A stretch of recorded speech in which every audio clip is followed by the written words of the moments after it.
time to get real. It's time to be honest. It's time you took a really good hard look in the mirror and asked yourself, is this good enough? Is this good enough? Can it usurp from the throne? The instant classic anthology from 1982, written by the master of horror himself and directed by one of the greatest to ever do it, in George Hold My Fucking Night of the Living Dead Beer Romero. Is my head screwed on right? Is this a bad dream? The internet really thinks that this Pepsi-having-ass Creepshow 2 is better than the original Coca-Cola swilling Creepshow from 82? Well, almost. Almost. Of course, tonight we're talking about the New World Pictures 1987 follow-up to the big bad Creepshow that, if I have to give my humble opinion, along with Asylum and Black Sabbath, I think is the best horror anthology of all time. There's just one little problem. Creepshow 2 is just too damn short. That's it. We don't have to have like a 15 or 20 minute discussion. We can talk as adults. We don't have to bring like anybody else into the room. We can just talk as real people. Real genre horror fans think this way. This film is too damn short. And because of that, it's not able to take the throne from Creepshow. Another thing it doesn't have, in Jest, it has all two of the best 3 segments in the entire franchise. It has an amazing creep, played by Tom Savini, and a super charming, excellent little title piece of animation that wraps up the little 90-minute package in a neat bow. But it's too damn short, and it doesn't have Tom Atkins. Mic drop. That's it. To be fair, it really isn't fair to pair a whole anthology of scares and weight against something that has the prestige and notoriety tied to it. You had Stephen King and George Romero that made Creepshow, so it's not really that fair of a fight. Okay, Creepshow 2 in its own right is a pretty damn fun little flick. If I'm being 100% honest with my audience, Creepshow 2 had a major effect on me growing up. It was seminal and absolutely important to my horror journey. Everything perfectly lines up for me. I have the greatest intentions and the greatest nostalgia when I think back on this little fright piece, Creepshow 2. Okay, now it did have the legend himself penning a couple of new stories, Stephen King.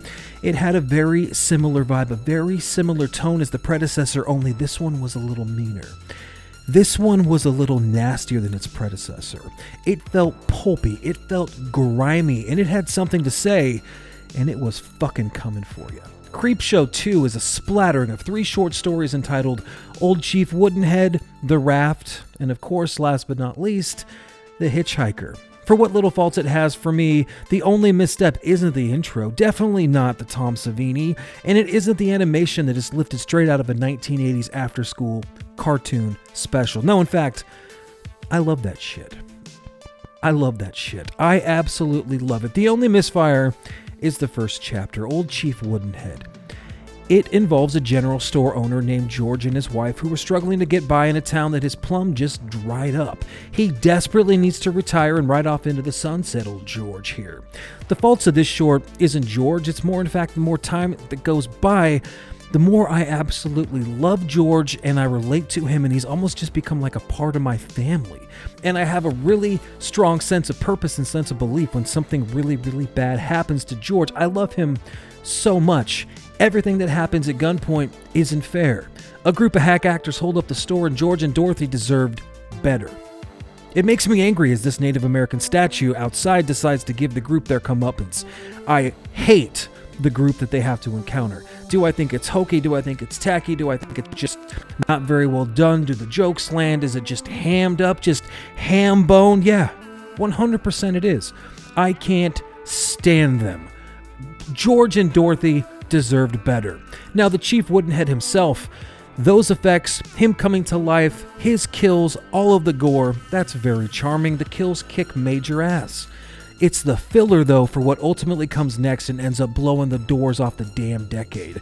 Of course, we're talking about The Raft.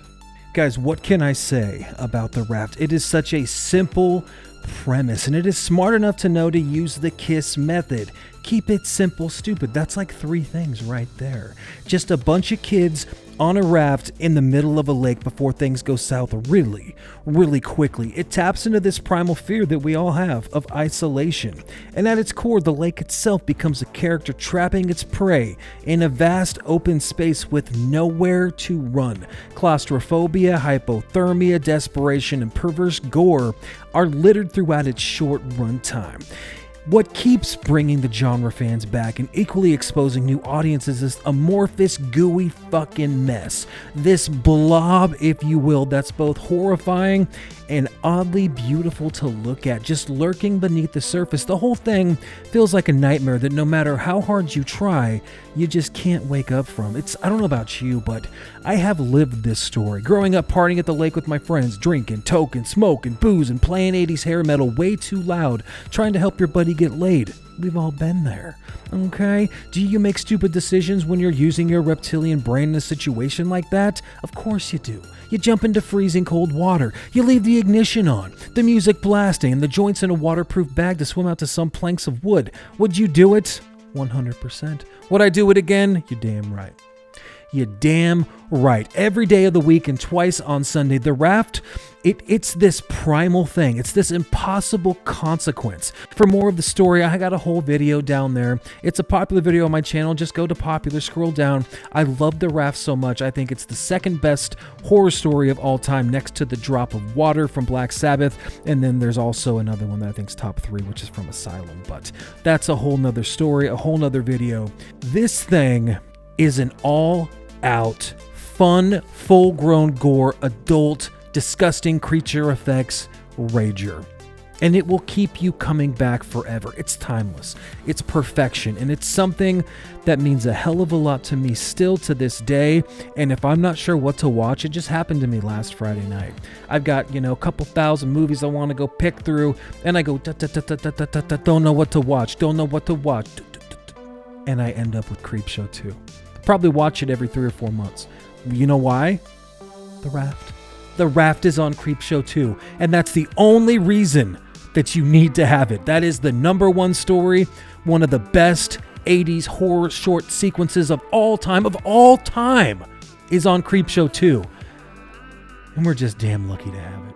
I gotta be 100% honest here. As a kid, after watching The Raft, after kind of suffering through Old Chief Woodenhead, then we get more of the wraparound story that's a little bit different, where the kid is being bullied and there's this crazy animation. He's going to order these Venus flytraps, and it's kind of a cool effect. The creep shows back up before transitioning to The Raft, and then after The Raft, we get more animation to bring us into our final fable of The Hitchhiker. Now, yeah, as a kid, I remember getting a little bit bored waiting for something to happen in this, and I don't think I even finished Creepshow 2 until I was 12 or 13, and I had it when I was a little kid. The Raft was so important that when The Hitchhiker starts, it's a little slow, maybe 5 minutes too slow. It has to do with Annie Lansing, who visits a gigolo to kind of get her rocks off, if you will. And in the midst of the passion or whatever happens, she pays up and she settles with this fella and decides, oh my God, I have overslept and I have to beat my husband, the lawyer, who is never ever late home. And that kind of sets us up for a little bit of Carmageddon, a little bit of bad medicine, a little bit of bad juju, if you will, in The Hitchhiker. So what happens to Annie is she's speeding. She needs to be home by midnight, and I think it's like 11:30, and it takes her about 25 minutes. No, it's more like whatever. It says like she has 12 minutes to get there. She's going to go faster than she ever has. She's going through the back roads. She's heading towards her home right on the interstate, and out of nowhere, coming around a curb, she's not totally paying attention. She's smoking. She's talking to herself. She's easy on the eyes. There's some choice nudity in this film, and she's not paying attention. She goes to reach for something, and she hits the hitchhiker that's going to Dover, who just wants a ride, lady. Okay, and it shocks her. She pulls the car over, she peels out, and she stops and she looks down, and she notices that she has killed this hitchhiker. What would you do? There's nobody around. It's like either be busted by your husband for having an affair, or get home and not have any consequences, but the consequence you'd have to live with forever is the fact that you have killed somebody and you're trying to kind of sweep it under the rug, if you will. Now, what happens is she chooses the latter. She decides to do a hit and run and just speed off for home. And the ghost of the hitchhiker, he doesn't go out like that. He has one of the best parts in the movie coming after her in every possible situation. Thanks for the ride, lady. Thanks for the ride. I said thanks for the ride. Coming through the rooftop, coming through the sunroof, coming through the windows, making her smash her car to shit. There's blood everywhere. She ends up getting quite injured herself. And then what ends up happening is in real time, as she's speeding away, a truck driver pulls over, comes out and notices, starts lighting a flare, played brilliantly by Stephen King. And the person who finds the body is her husband, who would have been late anyway. So her affair would have been, mum's the word, she would have made it. Impossible circumstances. I think that this is really... as you get older and you start to think about this, like this would weigh on a lot of people's consciences. And I think that she is just a bad person, but for whatever reason, she's still plenty likable as she's having this in her kind of monologue. She's talking back and forth and she's trying to like reason with herself. Can she do it? And the ghost keeps coming back and keeps coming back. And of course, every time she hits him or gets him out of the car, she runs him over. Back and forth they go through the little gullies in the caverns and into trees, just getting fucking wrecked. And his body becomes just this bloody, pulpy mess. And the gore on display here is fantastic. I think the Hitchhiker's gore really just kind of brings the film together at the end, and it makes it just one nasty little slice of a story to kind of close up shop on Creepshow 2. And I think that as I've gotten older, I look forward to the Hitchhiker the most, because guess what? It's the one I've seen the least, because as a kid, after the Raft, I put on something else because you can't top that. I've kind of learned the error of my ways. I think those first two, or those two end slices, forgive me, those 2 out of 3 stories here, slices, what the hell ever, you know what I'm saying, really sell this movie and really make it more of an adult, more of a gore, like it's just a different tone. It's meaner, it's leaner, it's shorter, but it's still damn fun. The problem that it has going for it, it doesn't have the same. Like Stephen King, we get him as a hitchhiker. We get the whole Jordy Verrill in Creepshow. We get Ed Harris, right? We get Ted Danson. We get all of these amazing character actors. We get Liam Neeson. Like we get Liam Neeson. I don't know what I'm talking about.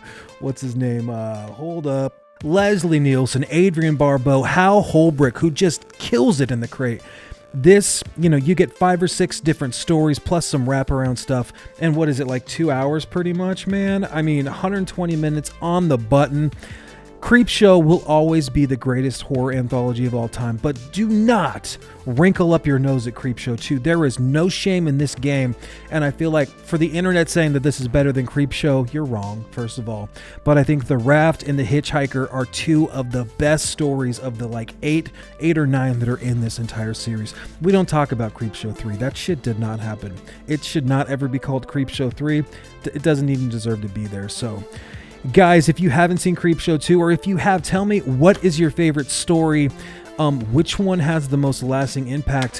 When did you find this film? I remember exactly when I picked this thing up. I was at an American Video. I was walking up Southgate Boulevard in Pendleton, Oregon. And I seen this cover. It had that yellow VHS tape. You know what I'm talking about? And it just drew me to it, dude. That dude watching movies was such an amazing poster, and I have the original Creepshow tattooed on my arm in case you're wondering if I'm a fan. 100%. I want to get this fella on my other arm somewhere. I just don't have any space. But the Creepshow 2 poster is one of the best of all time. Guys, I love you so much. Take care of yourselves. Lots more stuff coming up. Thanks for hanging out with me and let me break down this internet sensation of Creepshow 2. Cheers.